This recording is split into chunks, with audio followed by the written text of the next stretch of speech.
It was a night like any other. After a long day of work, I made my way to my 7-year-old son's room to say goodnight. He always had trouble sleeping without this nightly routine.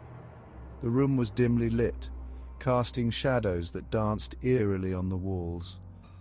There he was, under his blanket, waiting for me. But tonight something felt off. I couldn't quite place it, but there was an unsettling air about him. He looked the same, but then I saw it. A grin, an unnerving grin that stretched from ear to ear. "You okay, buddy?" I asked, trying to hide the unease creeping into my voice. He nodded, the grin never fading, and said, "Daddy checked for monsters under my bed." I chuckled nervously. It was a common request, part of our bedtime ritual. But tonight it felt different. Something about that grin. I got down on my knees, ready to assure him there were no monsters. As I lifted the blanket and peered into the darkness under the bed, my heart nearly stopped. There, under the bed, pale and trembling, was my son. My real son.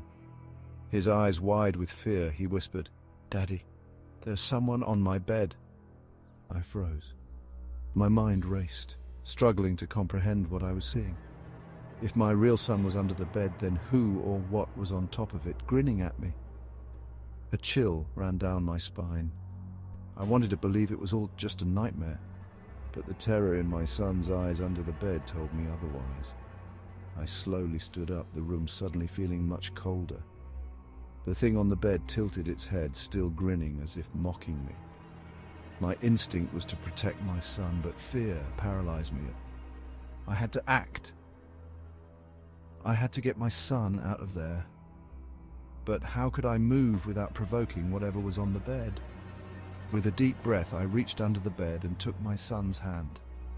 His grip was tight, desperate. I pulled him out swiftly, standing between him and the grinning figure. "Run," I whispered to him, not taking my eyes off the creature.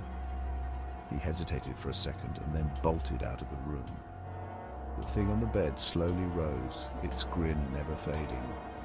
I backed out of the room, my heart pounding, and slammed the door shut, locking it. My son and I ran to the living room, where I called the police, my hands shaking. When they arrived, the room was empty.